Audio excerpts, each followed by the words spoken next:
11 राजहंस। प्यारे बच्चों, बहुत दूर एक मुल्क में बादशाह और इसकी मलका रहते थे। इनके 11 बेटे थे और एक बेटी थी। इसका नाम शहज़ादी ज़ैनब था। शहज़ादी ज़ैनब बहुत ही अच्छी थी। वो अपने भाइयों को बहुत प्यार करती थी। सब हंसी खुशी रह रहे थे। एक दिन अचानक मलका का इंतकाल हो गया। कुछ अरसा गुजरने के बाद बादशाह ने दूसरी शादी कर ली। नई मलका बहुत जालिम थी। वो जादू भी जानती थी। नई मलका को 11 शहजादों और शहजादी ज़ैनब से ज़रा भी प्यार न था।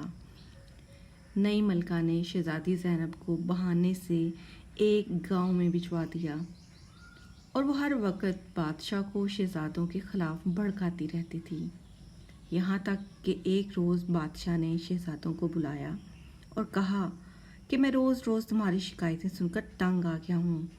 मैं तुम सबको आग करता हूँ। आज के बाद तुम मुझे अपनी शक्ल ना दिखाना।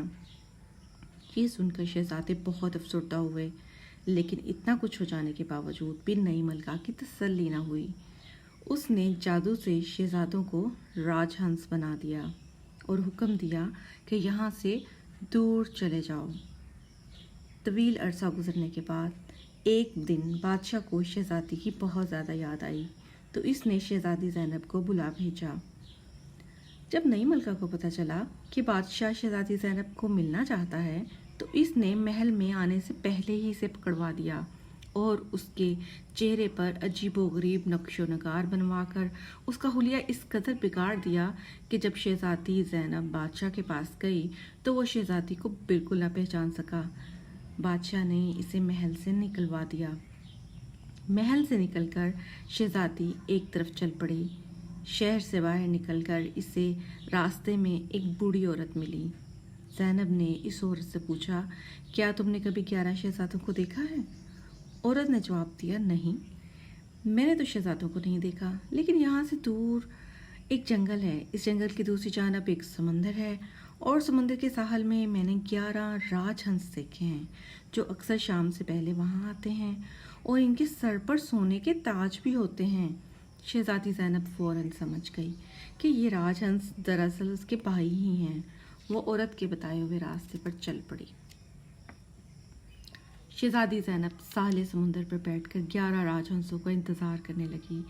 आखिर एक तरफ से उसे 11 राजहंस चलते हुए नजर आए और समुद्र के किनारे आकर अटखेलियाँ करने लगे। जैसे ही सूरज गुरूब हुआ, एक तेज़ हवा का झोंका आया और शहजादी ज़ैनब ने अपनी आंखें बंद कर ली ताकि रेत का कोई ज़र्रा उसकी आंखों में न जाए।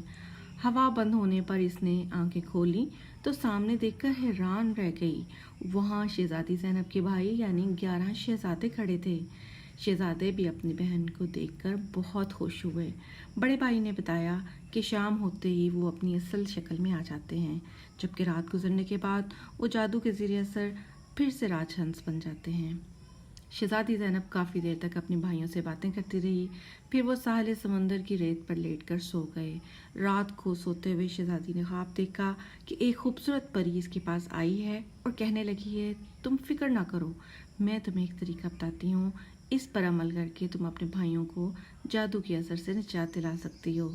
फिर शहजादी ज़ैनब के पूछने पर एक अच्छी परी ने बताया कि वो कब्रिस्तान के अंदर उगने वाले ख़ास पौधे के रेशों से अपने भाइयों के लिए कोट तैयार करे और ख़्याल रखे कि जब वो कोट तैयार करना शुरू कर दे तो जब तक तमाम कोट मुकम्मल ना हो जाएं, किसी से कोई बात ना करे, वरना इसके भाइयों की जान जा सकती है।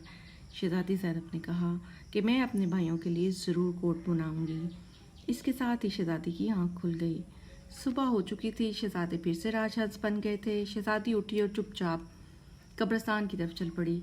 कब्रिस्तान से इसने एक ख़ास पौधे को तलाश किया, इसके रेशे जमा किए और वापस अपनी जगह आकर शहजादों के लिए कोट तैयार करने लगी।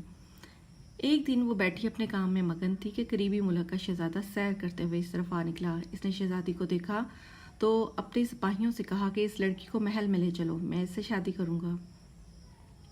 शहजादे के मुलाजिम लड़की को महल में ले आए।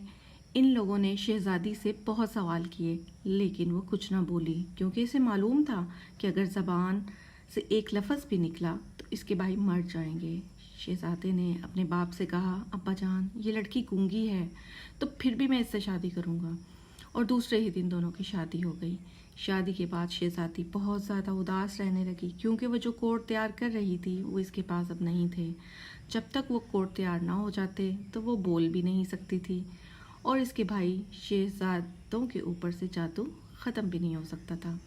سب لوگ شہزادی کو خوش رکھنے کی کوشش میں لگے رہتے، لیکن تمام کوششیں رائے گاہ تھیں۔ آخر ایک نوکر نے شہزادے سے کہا کہ اگر ہم نئی ملکہ کو وہ کوٹ دے دیں جو وہ تیار کر رہی تھی تو شاید ان کی اداسی کچھ کم ہو جائے۔ نوکر کی تجویز سن کر شہزادے نے حکم دیا کہ وہ تمام چیزیں فوراً لائی جائیں۔ شہزادی اپنی تمام چیزیں پا کر دوبارہ سے کھل اٹھی۔ اس نے ایک بار پھر کوٹ کی تیاری کا کام شروع کر دیا۔ جب خاص ریشے ختم ہو جاتے تو شہزادی چپکے سے قبرستان جاتی اور وہاں سے ریشے توڑ لاتی۔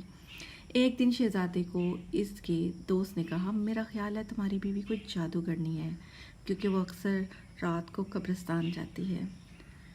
شہزادے کو اپنے دوست کی بات کا یقین نہ آیا۔ پھر ایک رات جب اس نے اپنی آنکھوں سے شہزادی کو قبرستان میں دیکھا تو حکم دیا کہ صبح ہوتے ہی اس کو سزائے موت دے دی جائے۔ شہزادی نے جب اپنی موت کا حکم سنا تو اپنی صفائی میں کچھ نہ بول سکی کیونکہ اس کا کام ابھی تک مکمل نہیں ہوا تھا۔ شہزادی تمام رات روتی رہی اور جلدی جلدی کوٹ تیار کرتی رہی، یہاں تک کہ صبح ہو گئی، لیکن خوش قسمتی سے تمام کوٹ تیار ہو چکے تھے۔ صبح جب شہزادی کو پھانسی دینے کے لیے تختے پر لے کے گئے تو اچانک ایک طرف سے 11 راج ہنس اٹھتے ہوئے آئے اور شہزادی کے گرد بیٹھ گئے۔ شہزادی نے کوٹ ان کی طرف پھینک دیے۔ اس کے ساتھ ہی جادو کا اثر ختم ہو گیا اور 11 شہزادے اپنی اصل شکل میں واپس آ گئے۔ تمام لوگ یہ دیکھ کر حیران رہ گئے۔ شہزادی نے زبان کھولتے ہی ان کو اپنی ساری داستان سنا دی۔ شہزادہ اپنی بیوی کی زبانی یہ کہانی سن کر بہت متاثر ہوا۔ اس کے بعد سب مل جل کر ہنسی خوشی رہنے لگے۔